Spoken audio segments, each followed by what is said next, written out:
World title going to the Netherlands. Is it going to Belgium?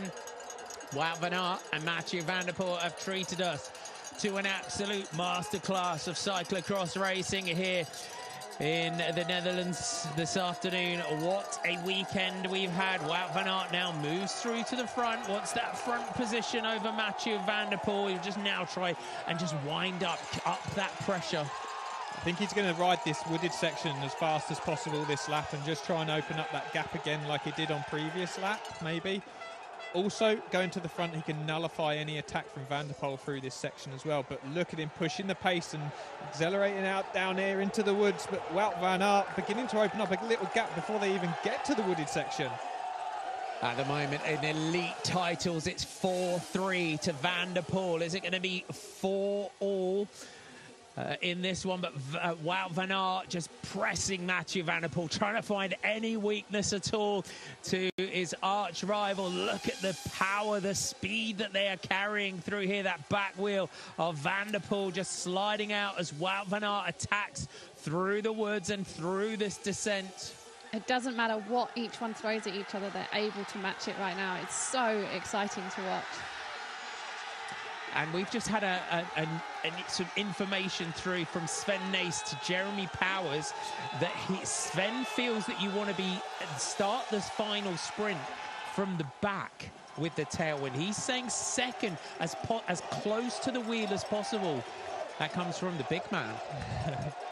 I do think you can get a rush, but I also think you're gambling because you might get cut off from that straight line. With the speed being high with a tailwind, traditionally on the road, you'd perhaps be more confident about leading out rather than a headwind. But like I say, it's down into and up. There is that factor of a rush there, but we're coming down to a really important part of this last lap. We're going to go up over this flyover, a few turns to take, back over the same flyover into that long drag. I feel like Van der Poel is going to launch one of his big attacks. And I think Van der Poel is better on the planks, so therefore he could gap on the planks, maintain a tiny gap onto the road, and then start his sprint, and it would be almost impossible to catch and pass so him. Wout van Aert needs to find a way through to try and lead into the planks to almost naturally slow Van der Poel down. Definitely. I think Wout will try and get in front maybe before the planks and maybe try and bunny hop at an angle to try and slow down Van der Poel, but at the same time Van der Poel isn't going to allow that. He'd never get out of Hoogerheide alive, would he? Side by side as they enter that. Van der Poel on the front, Van Aert locked in right on the wheel. Van der Poel just trying to see if he can find any weakness over his rival, but they're still together on this long power climb that we've seen has delivered battle after battle in the search for these rainbow jerseys.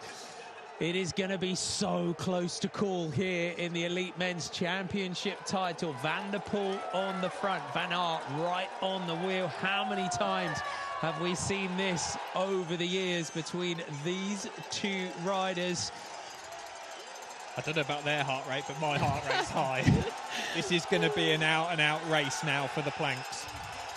Yeah, definitely. It's all about those planks, and if they're going to go too hard, then someone could make a mistake. Here goes Wout.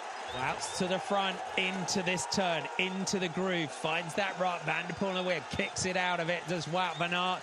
He will just want to be seen throughout this one. Van der Poel always just has that natural advantage, a bit more speed than Wout van Aert into the planks. Van der Poel is there, but maybe he'll try, maybe just take, if Wout goes through the centre, Van der Poel will be confident enough in his ability to go maybe wider, where it's a slightly higher, would you say, and still carry that momentum.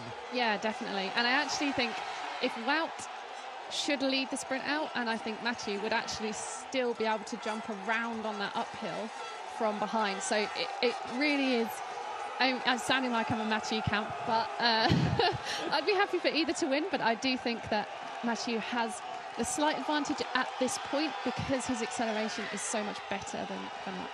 The sprint's going to start out of this right-hander, so they're going to take a right-hander now, and the sprint is going to start, I feel. Here we go. Wow, up out the saddle. He doesn't want to relinquish that first spot. He needs to keep that front, wants to try and use what he's got to his advantage here. Mathieu van der Poel on the wheel. They want to get into 20. Here we go. Will Mathieu van der Poel try something? Van Aert lines it up. Van der Poel goes to the left. As we thought, just goes a little bit higher. He's got the front. They're side by side. They're going to drag race this one now here in the World Cyclocross Championships. Neither of these want to lead this one out. They both want that second position. They're both looking at each other. They've got 18 seconds on Iserbyt in third. This is going to be a slow race. I feel like someone could jump away from the top of the steps. I feel like Wout has got to now that he's leading it out. But a slower sprint will suit Van der Poel. So I think Wout's going to probably wind it up from the top of the steps, perhaps. So Wout van Aert and Mathieu van der Poel dismount, take the stairway to heaven as Van der Poel sprints up out of the outside. Van Aert takes a glance across, then it will just be, takes one more look. Then they've got this descent, and then it will be down onto the road. But Van Aert's got the front already. Hands on the drops for Wout van Aert. We figured you'll see accelerate. Are they going to look at each other at all? They are. They're just going to look around now. Van der Poel launches the move. Wout van Aert reacts. Van der Poel's got the front. He's got a meter. Is he going to hold it? Wout van Aert's in the slipstream. Van der Poel's got the front. It looks like Mathieu van der Poel is going to take the title. Van Aert tries to come back, but it's Mathieu van der Poel.